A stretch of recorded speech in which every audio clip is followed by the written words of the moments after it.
Previous lecture हमने truth table देखा था, व्हाट इज ट्रूथ टेबल, और अभी हम देखने वाले हैं truth table for the 5 connectives. याद है कनेक्टिव्स?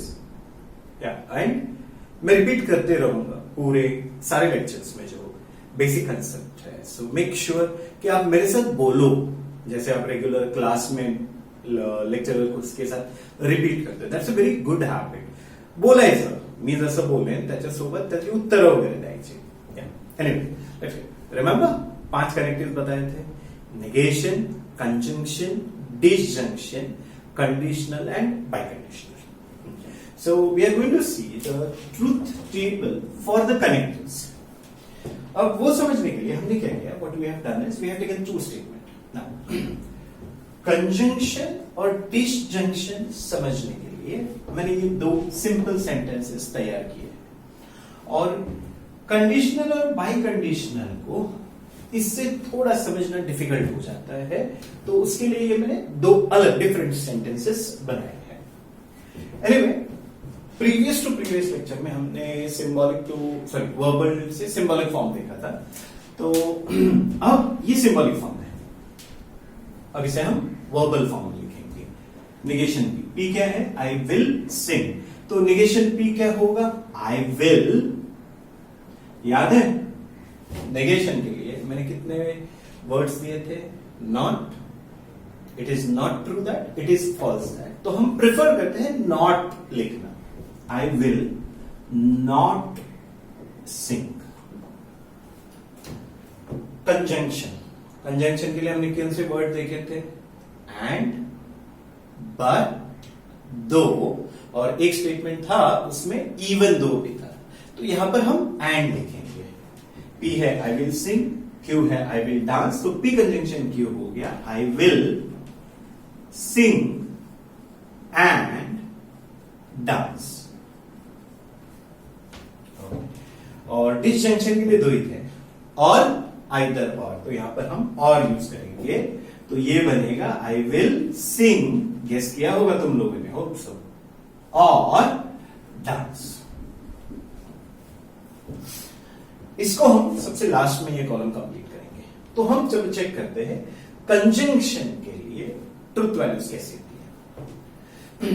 जब मैं कहता हूं ये सेंटेंस क्या कह रहा है? I will sing and dance.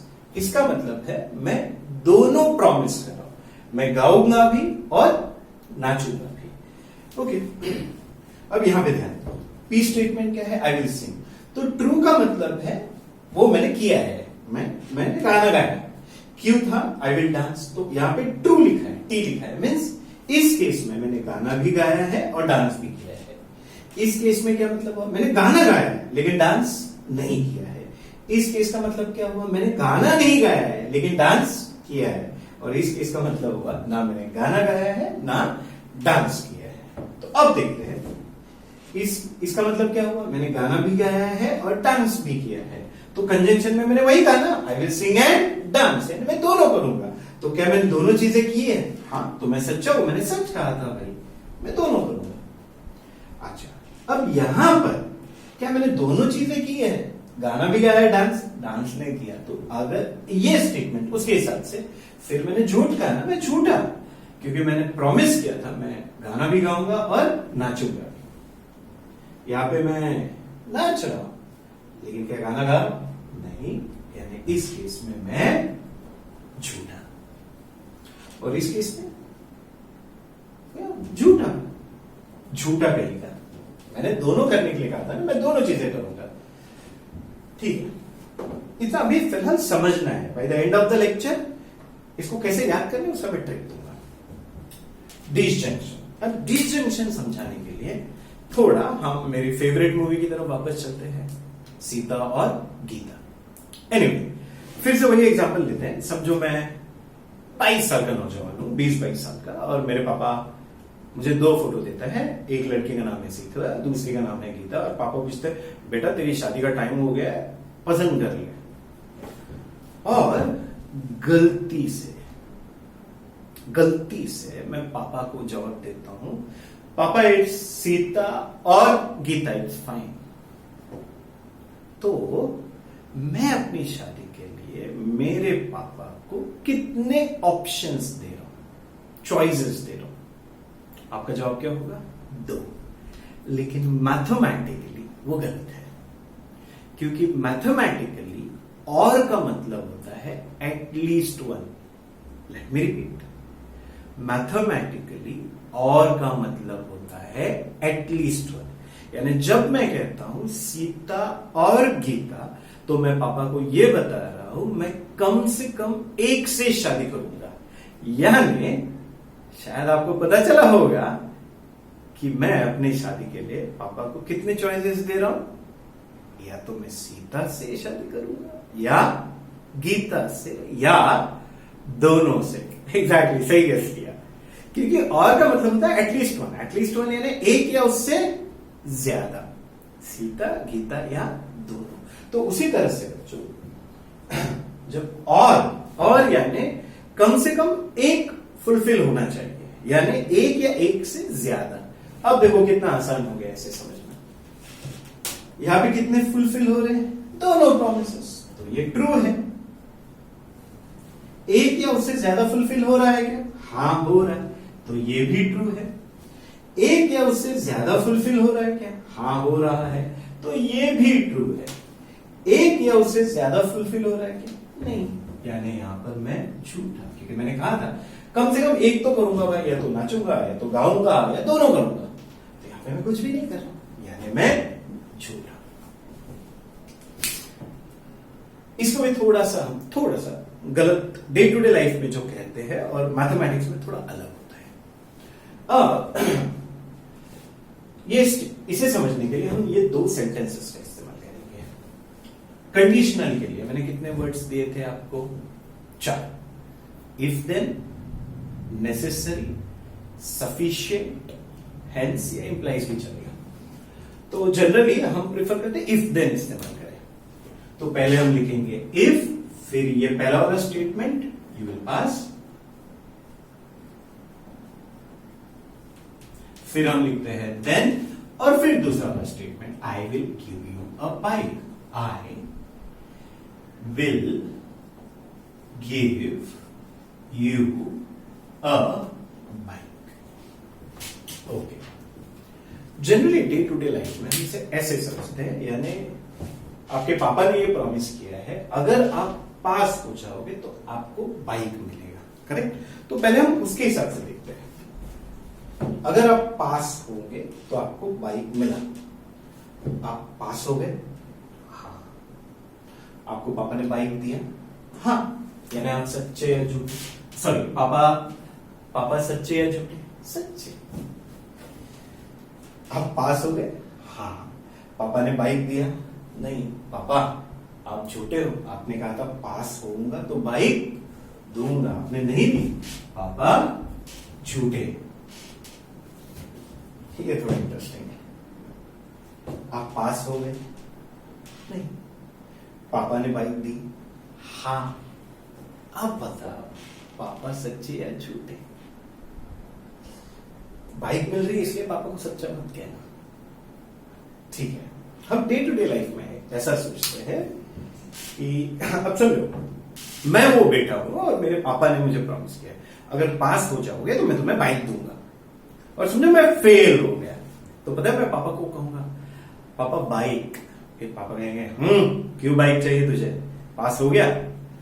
तो मैं ये कहूंगा पापा आपने क्या कहा था, पास हो जाओगे तो बाइक दूंगा, लेकिन आपने ये नहीं कहा था कि फेल हो जाओगे तो नहीं दूंगा।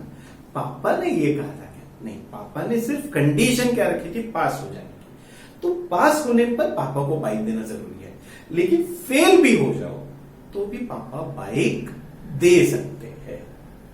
तो मैथमेटिक्स में इफ देन को हम कैसे ट्रीट करते हैं? अगर कंडीशन सेटिस्फाई हुई है, ये कंडीशन होती है, ये प्रॉमिस, अगर कंडीशन सेटिस्फाई हुई है तो प्रॉमिस को सेटिस्फाई होना चाहिए, नहीं हुआ तो फॉल्स। और अगर कंडीशन सेटिस्फाई नहीं हुई है तो यह हमेशा ट्रू होता है। मैंने पिछले लेक्चर में कुछ कहा था नेसेसरी और सफिशिएंट समझाने के लिए शायद 20-25 मिनट लग जाए या 15-20 मिनट लग जाए, तो वो ये पार्ट है। फिलहाल इतना याद रखो कि कंडीशन अगर सेटिस्फाई नहीं होती तो ये हमेशा ट्रू लेना है आपको conditional statement. Am I clear? Hope so it is clear. अब चलते हैं double implication, biconditional. Actually इसका सिंबॉलिक फॉर्म ये याद रखना, ये आगे काम आएगा, ये फॉर्मूले के तौर पर आएगा। यानी पापा कहते हैं बेटा अगर पास हो जाओगे तो बाइक दूंगा, और बेटा कहता है पापा अगर बाइक दोगे तो पास होगा। यानी पापा कंडीशन क्या रख रहे हैं? पास होने की। बेटा कंडीशन क्या रख रहा है? बाइक। यानी दो कंडीशन आ गई इसमें, इसलिए इसे बाई कंडीशनल कहते हैं। That's the first point. Okay, और ये दोनों जो है कंजंक्शन से कनेक्ट होते हैं। और कंजंक्शन अगर आपको याद होगा, कंजंक्शन कब ट्रू होता है? जब दोनों ट्रू होते हैं तो कंजंक्शन ट्रू होता है, बाकी सब केस में फॉल्स होता है। तो अब इसे समझने के लिए, इसे याद रखना बहुत आसान है, समझना थोड़ा चैलेंजिंग है। आई होप आप चैलेंजेस पसंद करते हो। इसे समझने के लिए आपको कंडीशनल और कंजंक्शन दोनों याद होनी चाहिए। चलो देखते हैं, P implies Q, P conditional Q। पास हो गए? हाँ। बाइक मिली? हाँ। पापा सच्चे। बाइक मिली? हाँ। बेटा पास हो गया? हाँ। तो बेटा भी सच्चा, दोनों सच्चे। तो कंजंक्शन में दोनों सच्चे, इसलिए सच्चे। ठीक है? अच्छा, कंडीशनल में अगर आपको याद होगा, कंडीशन अगर सेटिस्फाई नहीं हो रही तो उसे ट्रू समझना है। उसे क्या समझना है? तो हम पहले इसको सॉल्व करते हैं। ठीक है? पहला स्टेटमेंट, पास हो जाऊंगा तो बाइक दूंगा। तो कंडीशन सेटिस्फाई हुई है क्या? नहीं। तो ये जो सेक्शन है ये ट्रू होगा। दूसरा, क्यू इंप्लाइज की, क्यू कंडीशनल की, इसमें कंडीशन ये होगी, इसके लिए ये कंडीशन सेटिस्फाई हो रही है? नहीं। यानी ये भी ट्रू है, ये भी ट्रू है, तो दोनों ट्रू है, तो कंजंक्शन ट्रू होगा। Isn't it? ओके। अब ये दोनों चलते हैं, TF FT। पहला, P conditional Q, condition satisfy हो रही है लेकिन प्रॉमिस फुलफिल नहीं हो रहा है, यानी ये फॉल्स है। तो आगे मुझे जानने की जरूरत है क्या? नहीं, क्योंकि दोनों अगर ट्रू होंगे तो ही ये ट्रू होगा, लेकिन पहला ही फॉल्स है तो ये फॉल्स होगा, इसलिए ये फॉल्स। और उसी तरह से ये मैं तीसरे FT, मैं इसे डिस्कस करना पसंद करूंगा। ये तो T है, कंडीशन सेटिस्फाई नहीं हो रही है तो ये तो T ही होगा। इसमें कंडीशन कौन है? Q। कंडीशन सेटिस्फाई हो रही है? हाँ। तो प्रॉमिस फुलफिल हो रहा है ना, यानी ये फॉल्स है। तो ये ट्रू है, ये फॉल्स है, इसलिए ये फॉल्स है। ओके बच्चों, तो अब इसे आपको याद रखना है। कंसेप्ट क्लियर हो गया? अरे सॉरी, ये भूल गया। ये डायरेक्टली लेक्चर बताते भाई T का F होता है, F का T होता है, लेकिन अब मैं थोड़ा समझाने की कोशिश करता हूं। यहां पे मैंने क्या कहा है? आई विल सिंग, यानी मैं गाना गा रहा हूं। T है यानी मैं गाना गा रहा हूं। निगेशन P यानी इस स्टेटमेंट में मैं क्या प्रॉमिस कर रहा हूं? I will not sing, I will not sing. तो क्या इस पर्टिकुलर केस में मैंने गाना गाया? हाँ। तुम्हारा दोस्त है, बोलता है मैं गाना नहीं गाऊंगा, लेकिन उसने गाना गाया तो तुम क्या कहोगे? अबे झूठे, तूने तो कहा था नहीं गाऊंगा और तू तो गा रहा है, इसलिए ये झूठा। सेम थिंग हुई। यहां पे मैंने गाना गाया नहीं, तो सिंपल मैंने कहा था कि मैं गाना नहीं गाऊंगा और नहीं गाया, यानी इस केस में मैं सच्चा। याद रखने के लिए बहुत सिंपल होता है, T का F और F का T। अब जनरली क्या होता है बच्चों, हम हर चीज याद रखना मीन्स स्कॉलर्स को पॉसिबल होता है, लेकिन सबको नहीं। तो मैं चाहता हूं कि तुम इसमें पैटर्न देखो। कंसेप्ट क्लियर हो गया? हम शुरू करते हैं कंजंक्शन से। कंजंक्शन में अगर चारों एंट्रीज में देखोगे सिर्फ एक T है, तो अगर आप ये याद रखो तो बाकी याद हो जाता है, बाकी F होगा। तो T कब होता है?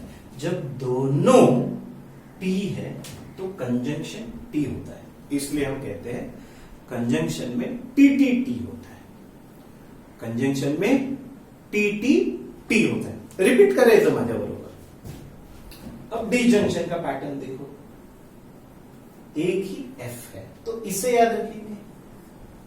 एफ कब होता है? चौथी एंट्री में एफ होता है, यानी डिजंक्शन में एफ है, बाकी सारे टी है। कंजंक्शन में टी है, बाकी सारे एफ है, यानी कंजंक्शन का शॉर्टकट टी, डिजंक्शन का शॉर्टकट एफ।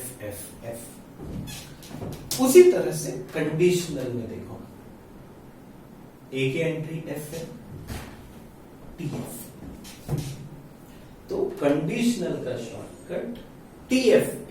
कंडीशनल का शॉर्टकट ये अच्छी तरह से याद रखना, टी एफ। कंडीशनल का शॉर्टकट टी एफ।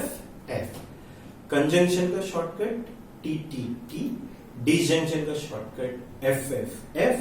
कंडीशनल का टी एफ। अब इसमें अलग अलग तरीके हैं याद रखने के, बट मैं ये याद रखता हूं, टी कब है?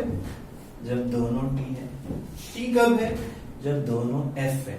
तो इसे मैं ऐसे याद रखता हूं, क्या ये दोनों सेम है? हाँ है। क्या ये दोनों सेम है? हाँ है। तो जब सेम होता है तो टी होता है, ये रहा, सेम देन टी। याद रखने के लिए आसान है। हर एक लेक्चर के अपने अपने तरीके होते हैं, मेरा ये तरीका है। कंजंक्शन का शॉर्टकट टी। डिजंक्शन का शॉर्टकट एफ। कंडीशनल का शॉर्टकट टी एफ।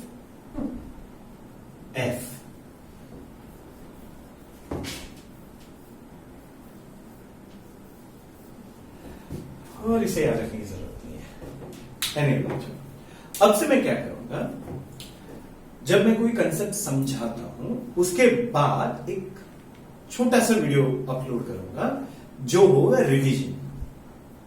इससे क्या होगा, जब तुम्हारे एग्जाम नियर बाय होंगे तो आपको पूरा वीडियो देखने की जरूरत है क्या? नहीं, आपके कंसेप्ट क्लियर है, लेकिन आपको फॉर्मूले फिर से रिवाइज करने हैं, तो आप वो छोटे छोटे वीडियो देख सकते हो एग्जाम से पहले।